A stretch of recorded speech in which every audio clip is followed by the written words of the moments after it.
Mga kapuso, sagad nga problema nga atong ginatubang kanong pandemya mao ang problemang pinansyal. Busa kanong buntaga mga kapuso atong makauban ang isa ka registered financial advisor ug tudluan taniya kung unsa ang tama nga paggamit sa atong mga kwarta. Sir Anthony, please enlighten us po unsa man gyud ni ginatawag nato na financial literacy. Yes, attorney, no, unsa ba ang financial literacy?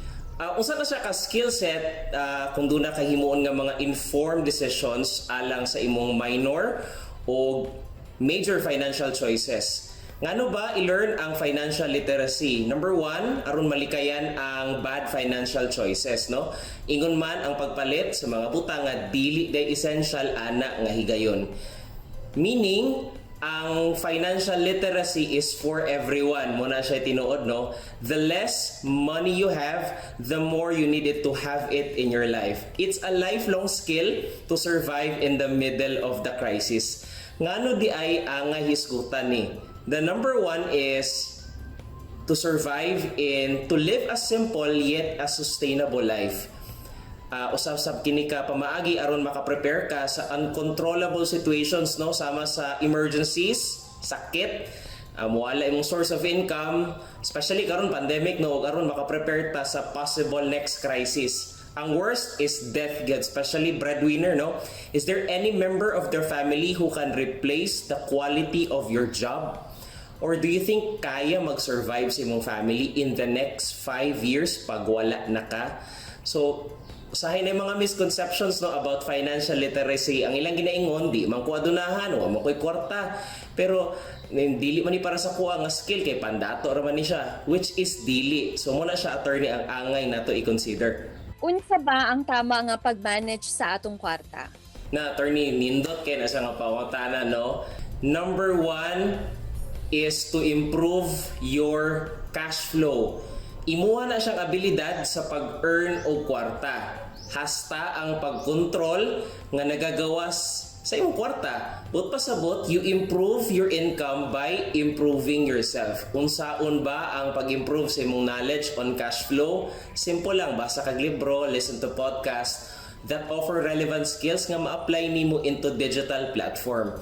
Siyempre, aron para nakaydunay multiple streams of income. Kaya kung mawalang isa, duna pa kay backup. That is, learn how to side hustles online, sama sa freelancing, content creation, e-commerce, business, game stream. This has to be consistent.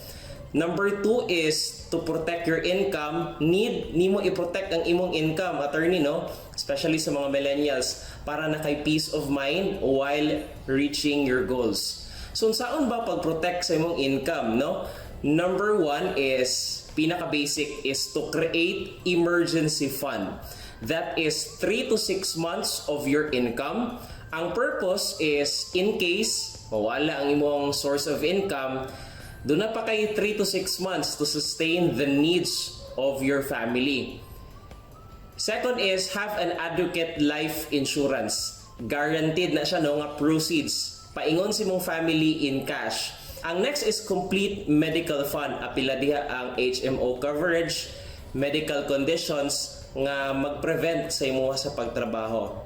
Last is retirement fund o kaha education fund. Siyempre, sir, na ba kayong mga practical tips or aduna ba kayong mga method na pwede di mo ma-share sa ato ang mga viewers kung paunsa ang pagtigom o kwarta? Usa na po na kanindot nga pangutana, attorney, no? Unsa ba ang mga tips, no?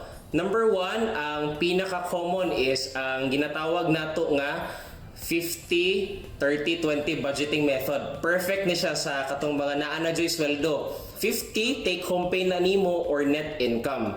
Apila diha ang renta, utilities, groceries, and transport. 30 is allocated sa pag-dine out, shopping clothes, o mga discretionary expenses. 20, ibayad na sa utang, save for retirement, and emergencies. Importante nga i-track, i-adjust ang imong spending para you are in control sa matag piso o most especially pangayo gid og resibo. Advice ako sa utang, no, kung kaya ihangyo, itagi-tagi ninyo monthly. Better aron do na pa kay budget for other savings. Finally, unsa pud ka importante nga aduna tay licensed financial advisor? Yes, attorney, ang financial literacy kay broad kaayo na nga topic no. Busa aron ma-resolve ang imong personal financial needs, specifically ang role sa advisor is i-address ang imong kinahanglan based sa imong lifestyle o sa imuhang financial security. Ang advantage of getting a financial advisor is they are government licensed professional. Buot pasabot, credible na sila nga maghatag og advice in terms of personal finance, business, and investment. Buot pasabot, ang expertise sa financial advisors is very diverse. Pwede siya mag-discuss about stock market, insurance, and other investment vehicles. Doon na sab sila kapasidad nga mag-identify kung unsa ba ning mga lehitimo nga mga investment sa Pilipinas. Doon na sab sila or angay sab sila i-konsulta sa mga risk factors ani mga investments nga buot nimo sudlan. Dagan kayong salamat Sir Anthony sa imuhang inputs kanang buntaga unta daghag nakatunan ang ato ang mga kapuso.